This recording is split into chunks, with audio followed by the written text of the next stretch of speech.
Hello दोस्तों, नमस्कार। मैं धर्मपाल डेढ़ा आपके बीच। आज हम बात करते हैं कि शब्दों का चयन कैसा होना चाहिए, हमें लैंग्वेज कैसी बोलनी चाहिए, हमें बोलना कैसा चाहिए।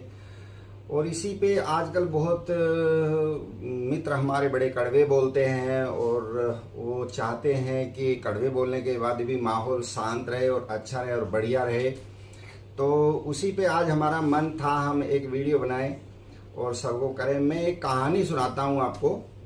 कहानी है एक पिता की, वो अपने बेटे से बड़ा परेशान। बेटा हमेशा गलत बोलता, बदतमीजी करता, गाली देता और पूरे घर का माहौल खराब करता और आड़ पड़ोस में भी उसी तरीके का व्यवहार करता। क्योंकि एक आदमी का जैसा नेचर हो जाता है उसको बदलना बड़ा मुश्किल हो जाता है। तो बड़ा मुश्किल था उसको बदलना। तो पिता ने उसको एक दिन बात बताई, भैया तुम ना जब तुम्हें गुस्सा आए तो ये सामने एक लकड़ी की चौखट है, वो लकड़ी की चौखट में जाके ये कील रख दी कुछ उसने। और जब भी आपको किसी को गाली देने का मन करे या आपको बदतमीजी करने का या गुस्सा बहुत ज़्यादा आ रहा है तो उस कंडीशन में आपको जाके ये एक कील उठा के एक चौखट में गाड़नी है। अब वो गया, उसको जब भी गुस्सा आए वो एक कील एक चौखट में गाड़ दे। लकड़ी की चौखट थी, कील अच्छी लंबी थी 1-1.5 इंची, और उसको गाड़ने लगा।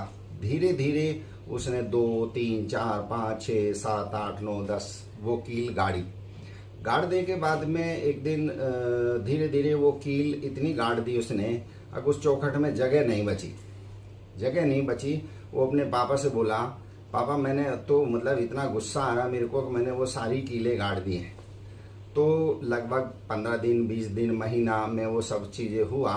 तो पिता बोला चलो एक कुछ ऐसा औजार ले लो ताकि उन कीलों को हम वापस निकाल सकें। तो वो बाप बेटा गए, उन्होंने एक कुछ हथियार लिया ताकि वो कील को उसमें से चौखट में से निकालने के बाद में जब उन्होंने वो सारी वो सब निकालने के बाद में उन्होंने कहा भैया ये जो लकड़ी में जो छेद हो गया है और लोहे के कारण कुछ चीज़ें हिस्सा गड़ भी गया है, क्या आप इनको ठीक कर सकते हो? बेटा बोला ये कैसे संभव है, ये तो ठीक हो नहीं सकता क्योंकि ये कील गड़ी हुई है और उसका जो छेद बन गया है वो कैसे ठीक हो सकता है।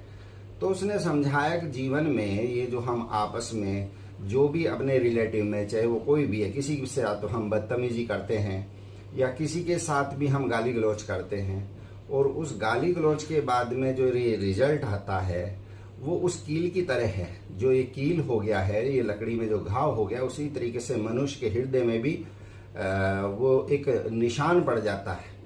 वो आदमी कभी भी जीवन भर उस आदमी से अच्छे व्यवहार से, अच्छी मित्रता से, अच्छे भाव से बात नहीं करता, उससे बचने लगता है, उससे दूर रहने लगता है। तो जीवन में दोस्तों मेरा कहने का मतलब यही है कि हमेशा से अपना व्यवहार को अच्छा रखें, बढ़िया रखें, तंदुरुस्त रहें, चारों तरफ माहौल को अच्छा रखें। मैं आपको एक टिप्स भी देता हूँ।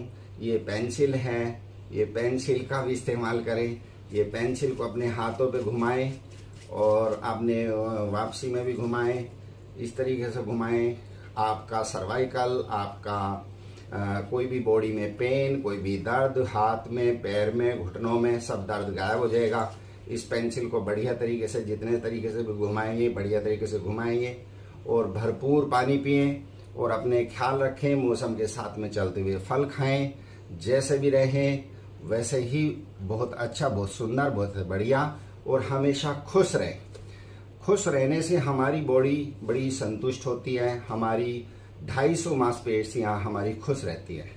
उसी बात को अगर हमने टेंशन में रहा या टेंशन का माहौल बना के रखा या उस टेंशन में हम अगर जिए तो हमारी पूरी बॉडी एक तनाव में आ जाती है। इतने तनाव में आती है कि हम डिप्रेशन की तरफ चले जाते हैं, हमें कॉन्स्टिपेशन हो जाता है, हमें बीपी बढ़ जाता है, हमारे और बहुत सारे ऑर्गन्स हमारे खराब होने लगते हैं। तो मेरे दोस्तों, मेरे भाइयों, मेरे प्यारे भाइयों, मैं बार बार एक ही रिक्वेस्ट करता हूँ, अच्छा माहौल बना के रखें, अच्छे खुशहाल तरीके से रहें, बढ़िया रहें, जहाँ भी रहें एक फूल की तरह महकते रहें और फूल की तरह एक अपने चारों तरफ का माहौल बना के रखें। हो सकता थोड़ा आज के दौर में मुश्किल है, पर नामुमकिन नहीं है।